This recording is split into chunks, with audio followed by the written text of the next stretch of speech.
The rain fell like tears from a gray October sky, drumming against the black umbrellas gathered around the freshly dug grave. Elizabeth Harrison stood at the edge of eternity, watching her husband's casket disappear into the earth, while her 4 children pressed against her like small birds seeking shelter from the storm.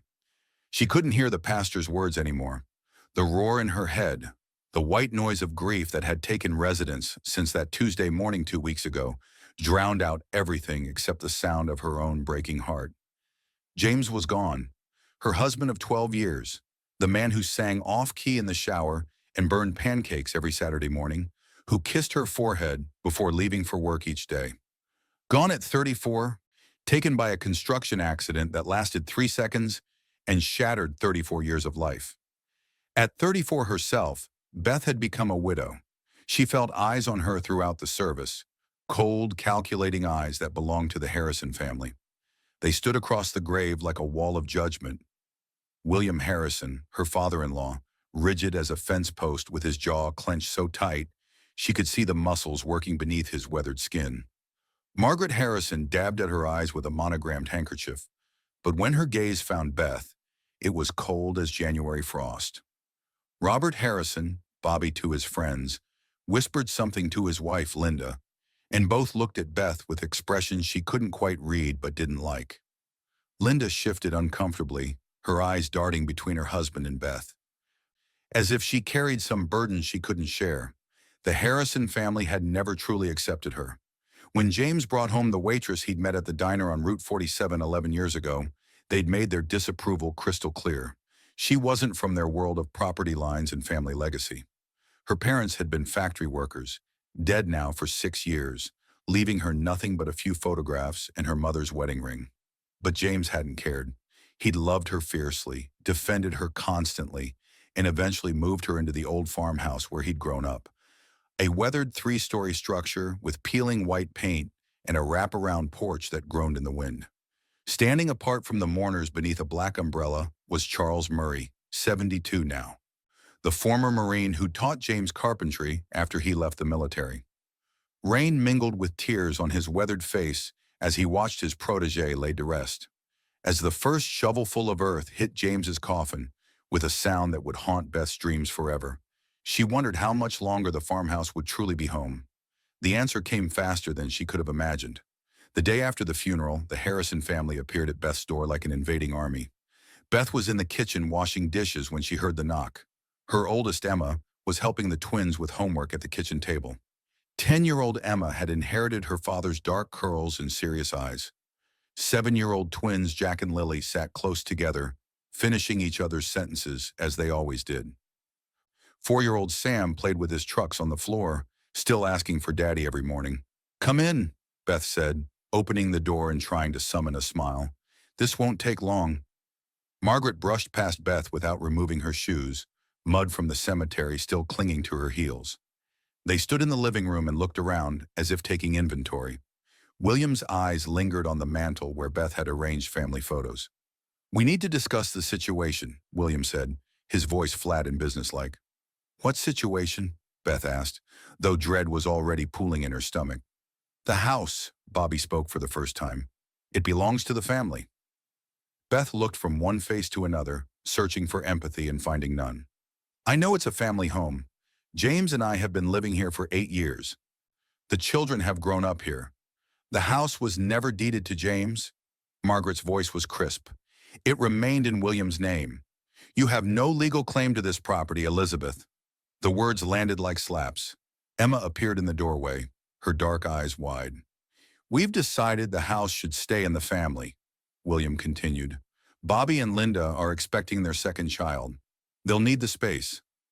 Linda looked away, her face pale with what might have been guilt or shame. "You're kicking us out." Beth's voice came out smaller than she intended. "We're giving you time to make arrangements. 1 week should be sufficient." 1 week? Beth felt the room tilt. "I have 4 children. I don't have anywhere to go." "That's not our problem," Bobby said, unable to meet her eyes. "Before what?" Beth demanded when Margaret muttered about thinking ahead. "Before you trapped him," Margaret's voice was quiet, but the venom was unmistakable. "He could have done so much better. But you got your hooks in him." "I love James." We built a family together. You built nothing, William cut her off. This house, this land, it was all Harrison property long before you came along. Mommy, Sam's small voice came from behind Emma. Why is Grandpa yelling? Margaret's eyes flicked to the children with something that might have been guilt, but it passed quickly. Pack your things. You have until Sunday. They left without another word, Linda casting one last troubled glance over her shoulder. That evening, Charles Murray appeared with a covered dish. Figured nobody's thinking about cooking right now, he said gruffly. After the children ate, Murray pulled Beth aside. I heard what happened. Beth's eyes welled with tears. We have to be out by Sunday. I don't know where we'll go. Murray's jaw tightened. William always was a hard man. Got worse after Vietnam. The old carpenter reached into his truck and returned with a wooden toolbox. James always said you had good hands. Moving day arrived with more rain. Beth had found a rental, a tiny house outside town for $350 a month. As Beth made her final trip to the trailer, she realized she'd forgotten something in the attic. In the far corner, wedged behind a broken rocking chair, her flashlight caught something unexpected. An old wooden box with tarnished brass corners and a small, intricate lock. James had said it belonged to his grandmother, Rose Eleanor Harrison, who died when James was 8. For reasons she couldn't explain, Beth tucked it under her arm. What's that? Emma asked. Something that belonged to your daddy's grandmother. Maybe someday we'll find the key. They drove away from the farmhouse as Sam pressed his face against the window. Mommy, I don't like our new house. You haven't even seen it yet, baby. I know, he said with 4-year-old certainty, but I still don't like it. The little blue house was worse than Beth remembered, all peeling paint in crooked angles, smelling of mildew and mouse droppings. We're going to make it work, Beth told her children in the empty living room. We're a team, right? That night, Beth got a job at Mel's Diner, working the night shift. Emma, mature beyond her years, became a second mother to her siblings. The wooden box sat on Beth's dresser, gathering dust while survival took everything she had. 4 years passed like a slow bleed. Beth aged far beyond those years. At 38, her face was lined, her hands roughened by work and weather. Emma had transformed into something harder, more determined. At 14, she'd become the family's anchor, managing the household budget with frightening precision. The twins, now 11, had adapted to their poverty with children's resilience. 8-year-old Sam no longer asked for his father every morning, but still crawled into Beth's bed during thunderstorms. It came to a head on a bitter February night in 2024, 4 years after James's death. Beth found Emma waiting in the kitchen after work. Mom, we need to talk. Emma's voice was controlled, far too adult for 14. What's wrong? Sweetheart, Emma couldn't meet her eyes. I'm going to quit school. What? No, absolutely not. I'm 14, Mom. I can get a work permit. Emma's voice cracked. I know how much rent is. I know you're working yourself to death and we're still barely making it. Listen to me, Emma Marie Harrison. You are not quitting school. How? Emma demanded. We can't even afford to keep the heat on. I don't know, but it will happen. You've been saying that for 4 years. That night, Beth lay in bed listening to Emma's quiet breathing. The girl was right. They were drowning. The next morning brought news that Charles Murray had died peacefully in his sleep. At his funeral, Murray's lawyer approached Beth with an envelope. Mr. Murray left specific instructions, the lawyer said quietly. Inside was a deed to Murray's workshop and 2 small keys, 1 brass, 1 silver. A note was attached. Rose always said the strongest houses are built after the worst storms. Try the brass key first. Charles. That evening, Beth sat with Rose's box and Murray's brass key. Her hands trembled as she inserted it into the lock. It turned with a soft click. Inside was a collection of papers yellowed with age and a smaller silver key. On top was a letter in elegant script.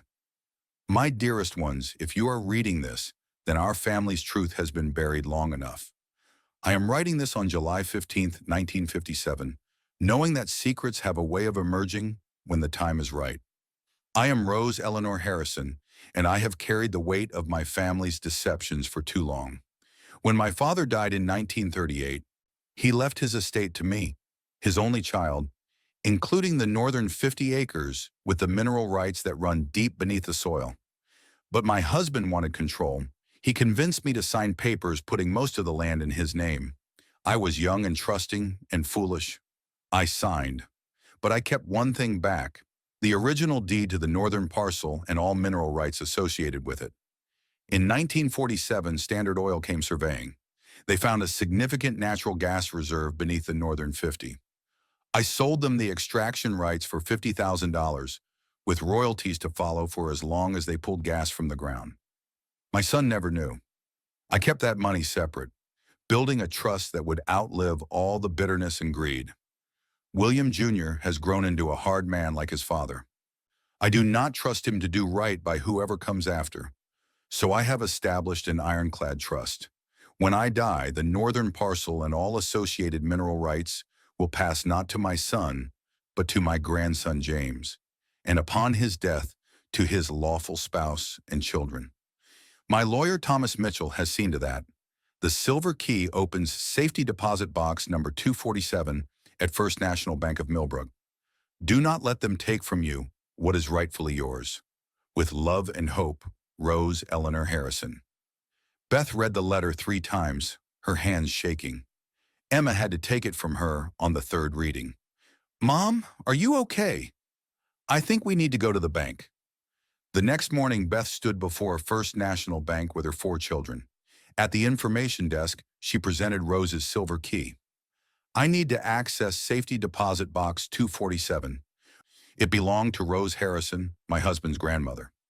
20 minutes later, Frank Morrison emerged from his office, a distinguished man with silver hair and quiet authority. "Mrs. Harrison, please, come into my office. Box 247 is one of our most significant accounts." In his wood-paneled office, Morrison reviewed Rose's letter carefully. "I need to verify some information with our legal department, but I want you to know. Rose Harrison was one of our most valued clients.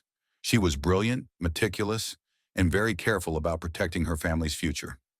An hour later, he returned with a thick folder and an expression bordering on reverence. "The trust established by Rose Harrison in 1957 is not only valid, it's one of the most carefully constructed legal instruments I've ever seen." Beth's heart hammered against her ribs. The mineral rights Mrs. Harrison sold to Standard Oil in 1947 have generated consistent royalties for 77 years. Natural gas extraction from that site has been extraordinary, particularly during the energy crises of the 1970s and the fracking boom of the 2000s. He opened the folder to reveal columns of numbers. The trust balance, as of this morning, is $457 million. The world stopped. Beth gripped the arms of her chair. Additionally, the land itself, the northern 50 acres, is now prime commercial property. Conservative appraisals put its current value at approximately $180 million. Morrison led her to the bank's vault, where box 247 waited. Together, they turned their keys and the heavy door swung open. Inside were deeds, contracts, and ledger books. The deed to the northern 50 acres clearly showed Rose's sole ownership. Page after page of royalty statements showed monthly deposits that had started at $400 in 1947 and grown to over $800,000 per month by 2024. At the bottom was another letter, addressed to James's beloved. "Dear child, if you are reading this, my James is gone, and my heart breaks for you across the years. I know what it is to lose the man you love. But you are not alone. You are not powerless. You are not without hope. My son and his wife have hard hearts. They believe money and land make a family. They are wrong. Love makes a family. Take what is yours, use it wisely. Protect your babies. And when you are tempted to use this wealth for revenge, remember instead to use it for redemption. You owe them nothing. You owe yourself and your children everything. With eternal love, Rose Eleanor Harrison." Beth pressed the letter to her chest and wept. Tears of relief so profound they shook her entire body.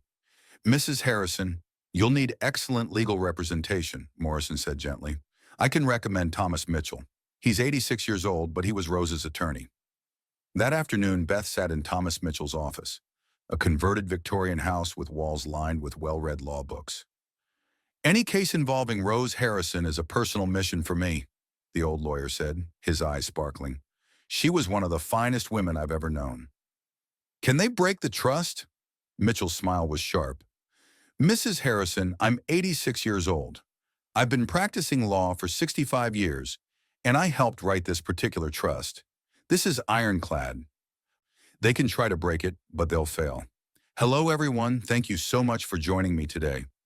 Before we continue with Beth's incredible story, I'd love to know where you're listening from right now.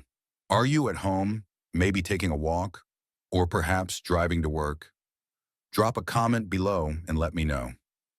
Your engagement means the world to me, and it helps other people discover these amazing stories too. Don't forget to subscribe if you haven't already, because what happens next will absolutely blow your mind. The news broke like a thunderclap. By Tuesday morning, reporters were calling. By afternoon, news vans lined the street. The headline read, "Waitress inherits $500 million trust. Harrison family claims fraud." Beth watched the broadcast with her children. The blonde reporter stood before the courthouse.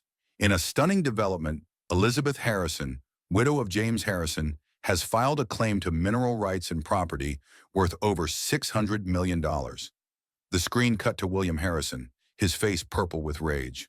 This woman is a con artist. She's trying to steal from my family using forged documents. Margaret appeared next, dabbing her eyes. Elizabeth was never really part of this family. She trapped my son. Bobby looked uncomfortable but determined. We'll prove in court that these documents are fake. Linda stood slightly apart from her husband, her face troubled. The confrontation came at dawn 2 days later.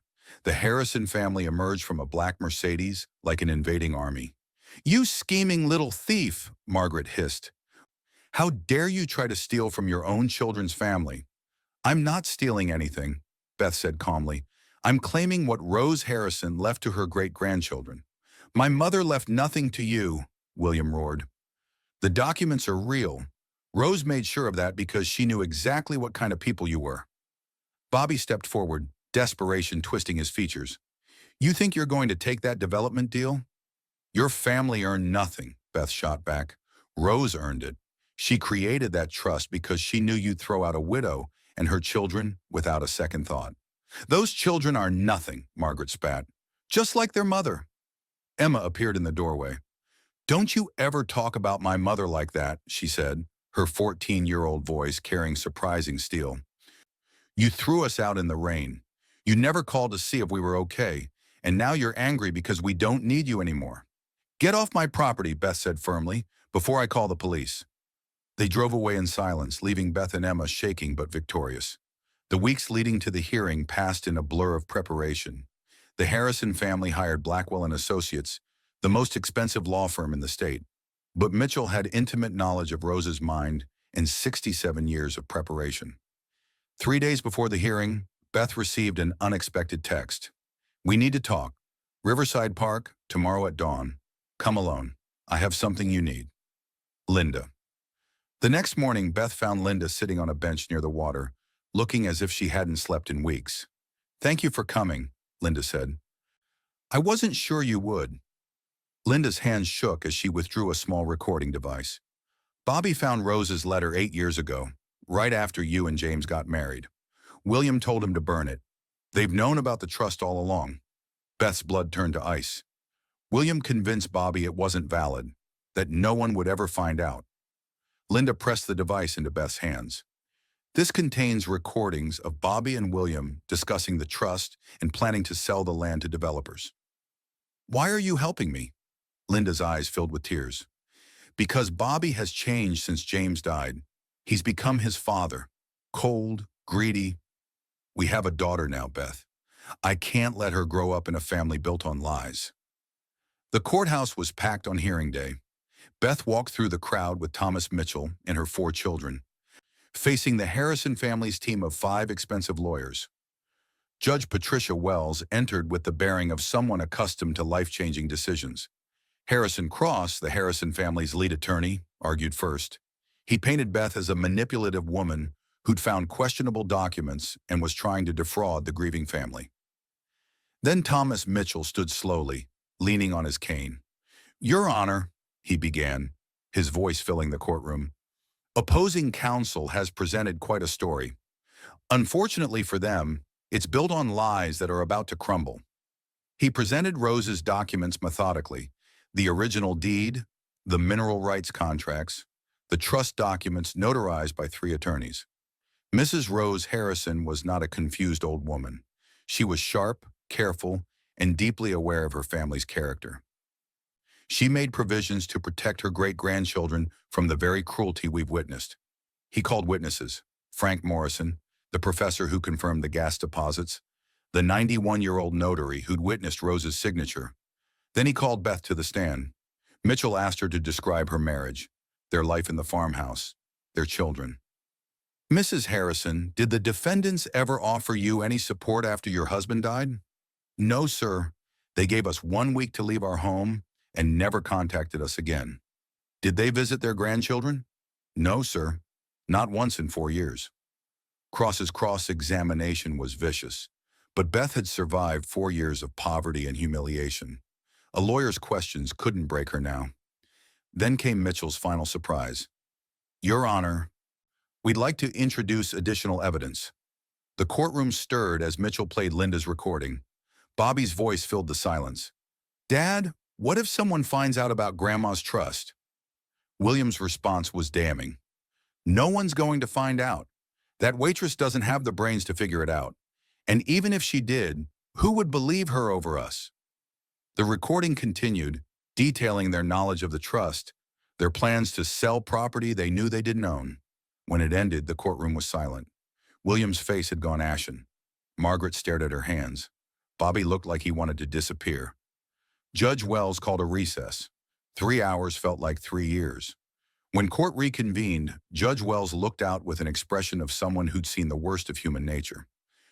"The trust established by Rose Harrison in 1957 is valid, legally binding, and unbreakable.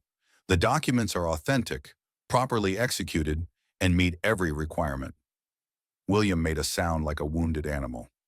"Furthermore, the evidence clearly shows that the defendants have known about this trust for years and deliberately concealed it while attempting to profit from property they knew they didn't own." She looked directly at the Harrison family. "To evict a widow and 4 orphan children, to provide no support for 4 years, and then to contest their rightful inheritance using lies is not only legally baseless, but morally despicable." Her gaze moved to Beth. "Mrs. Harrison, I'm ruling in your favor. The trust and all its assets belong to you and your children." The courtroom erupted. Beth sat stunned as Emma threw her arms around her neck. Outside, reporters surrounded them. "Mrs. Harrison, what's the first thing you're going to do?" Beth looked at her children. Emma, now 15, and wise beyond her years. The twins who'd grown up too fast. 9-year-old Sam, who still remembered being hungry. "The first thing I'm going to do is make sure my children never have to worry about having enough again. After that, I'm going to help other families who are struggling the way we did." "What about the Harrison family?" Beth glanced back at William and Margaret, standing frozen on the courthouse steps. "They know what they did. They'll have to live with that." As they walked away, Margaret broke from her family and approached Beth. The hardness was gone from her face, replaced by something broken and lost. "I need to tell you something," Margaret said quietly. "I grew up poor, dirt poor, no heat in winter, no food some nights. My father drank away what little we had. When I met William, he promised I'd never be hungry or cold again." She looked directly at Beth with tears streaming. "I wasn't afraid of you taking our money.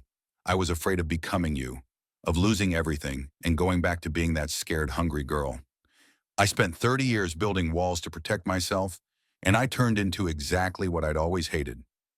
Beth saw the truth of it, the fear that had calcified into cruelty. "Margaret, that doesn't excuse what you did to my children." "No," Margaret agreed. "It doesn't. Nothing does." She paused. "Rose would have been proud of you. She always believed love was stronger than fear."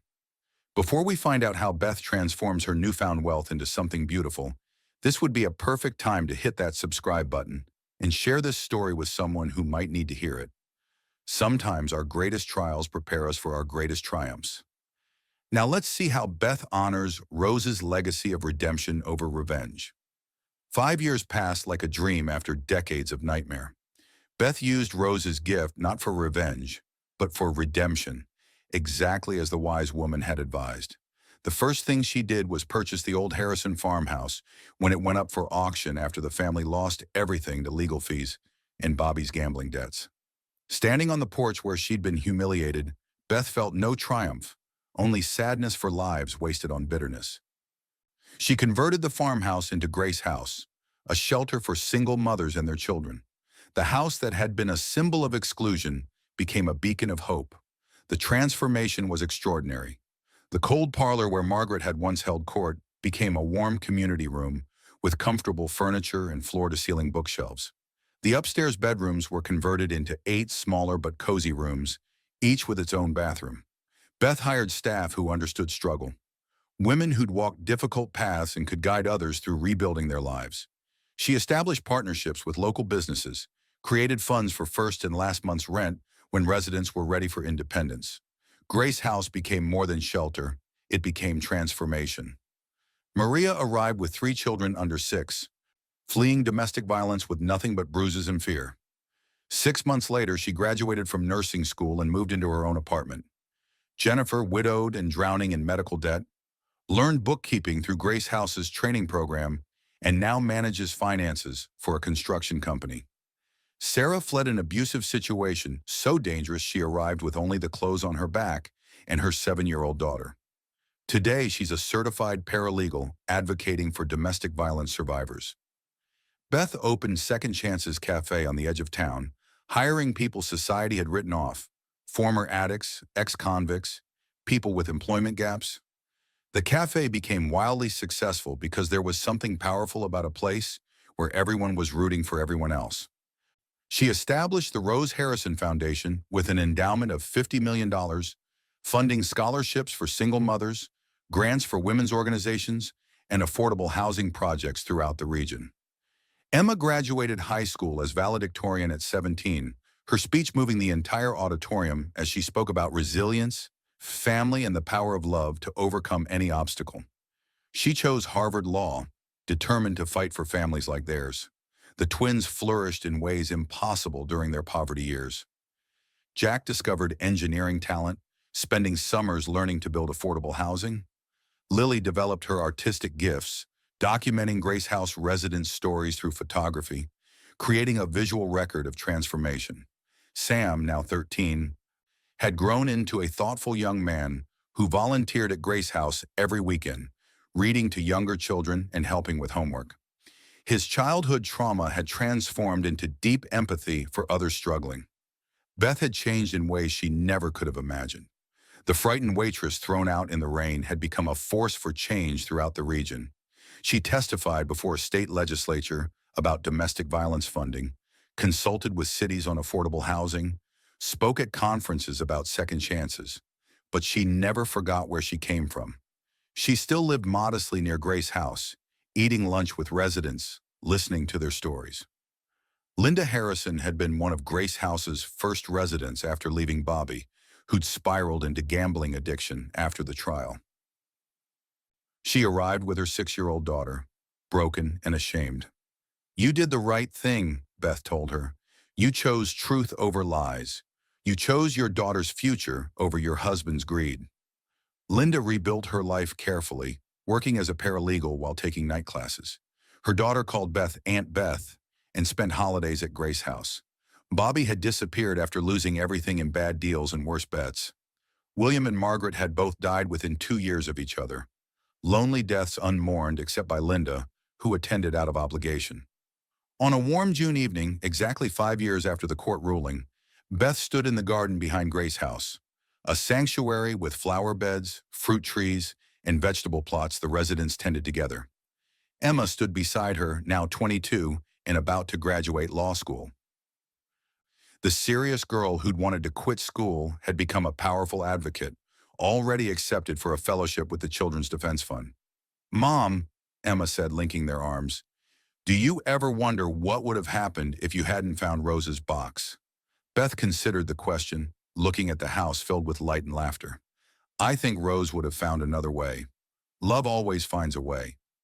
Jack and Lily, now 16, were helping residents prepare dinner.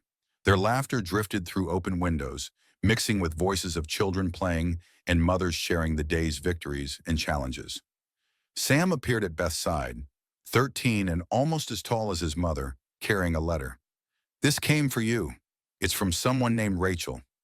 Beth opened the letter, tears filling her eyes as she read, "Dear Beth, you don't know me, but you saved my life. 3 years ago, I came to Grace House with nothing but my 2 children and fear. You helped me believe in myself again. I graduated nursing school yesterday. My kids are happy and healthy. We have our own apartment with a garden. Thank you for showing me what grace looks like. With eternal gratitude, Rachel." Beth's phone buzzed with a text from the newest Grace House director. "Just welcomed our first family, a mom with 4 kids who lost everything. Her story sounds familiar. She asked if you were real or just a legend." Beth smiled and typed back, "Tell her she's not alone anymore. Tell her she's home." As the sun set, painting the sky gold and rose, Beth felt a presence beside her. Not supernatural, just the deep knowledge that love transcends death, that kindness creates ripples traveling far beyond what we can see. "Thank you, Rose," she whispered to the evening air. "I finally understand what you meant about redemption." Emma graduated law school the following spring. Her commencement speech broadcast nationally. Standing at the podium, she spoke about resilience and justice, about one person's foresight changing multiple generations. "My great-great-grandmother, Rose Harrison, never met me," Emma said to the hushed auditorium. "But she saved my life anyway. She understood that real family isn't about blood or property. It's about love and protection and making sure the people who come after you have better lives." She looked at Beth in the audience. "My mother taught me that the best revenge isn't revenge at all. It's living well, helping others, proving that love is stronger than hate. I will spend my career fighting for families like ours, for the forgotten and discarded, for the widows and orphans who deserve protection." The standing ovation lasted 7 minutes. That evening at the celebration dinner Beth hosted at Grace House, 3 generations of women sat around the table. Beth and her children, Linda and her daughter, current and former residents. The conversation flowed between stories of struggle and triumph, between tears and laughter. 8-year-old Lucy, whose mother had arrived 6 months earlier, tugged on Beth's sleeve. "Miss Beth, are you a fairy godmother?" Beth knelt to the little girl's level, remembering Sam at the same age asking why his grandparents didn't love them. "No, sweetheart. I'm just someone who got very lucky and decided to share that luck." "But you make dreams come true," Lucy insisted with childhood logic. Beth gathered the child into her arms. "We all make dreams come true, Lucy. Every time we're kind to someone hurting, every time we help someone who's fallen, every time we choose love over fear, we're making dreams come true." Later that night, after guests had gone home, Beth walked through Grace House, checking on sleeping children and saying goodnight to the women who'd found sanctuary within its walls. In each room, she saw the miracle Rose had made possible. Families healing, mothers finding strength, children learning they were worthy of love. In the community room, she paused before Rose's portrait that hung above the fireplace, a painting Lily had created from an old photograph, capturing not just Rose's features, but the kindness in her eyes. Below was a brass plaque with Rose's words, "Real family is not about blood or property or who has the right last name. Real family is about love and protection and making sure the people who come after you have better lives." Beth touched the plaque gently, then headed home where Sam was probably reading under his covers. Emma would be packing for Washington, D.C., and the twins would be dreaming of their futures. Futures made possible by a woman they'd never met, but whose love had reached across decades to catch them when they fell. As she walked through quiet streets where people once watched her humiliation and now celebrated her transformation, Beth reflected on the incredible journey. The pain had been real, the poverty devastating, the humiliation complete. But Rose's gift hadn't just been money, it had been an example of love's foresight, proof that kindness could triumph over cruelty. Beth had learned that family wasn't about who shared your blood, but who shared your values. It wasn't about who claimed you when successful, but who stood by you when you had nothing. It wasn't inheritance of property, but inheritance of character. She had built something more valuable than the Harrison family had ever possessed, a legacy of love that would ripple forward for generations. touching lives she'd never know, healing wounds she'd never see, proving that grace was stronger than greed, that redemption was more powerful than revenge. Tomorrow would bring new challenges, new families to help, new opportunities to prove that Rose's faith in love's power had been justified. But tonight, Beth Harrison was simply a woman who'd been broken and made whole, who'd been cast out and found her way home, who'd received an incredible gift and used it exactly as intended, to heal the world, one family at a time. In the distance, Grace House glowed with warm light, its windows like beacons promising safety to any storm-tossed soul who might find their way to its doors. And somewhere in those rooms, mothers tucked their children into clean beds with full bellies and hope for tomorrow, while Beth's own children slept peacefully, knowing they were loved, protected, and free to dream as big as their hearts could imagine.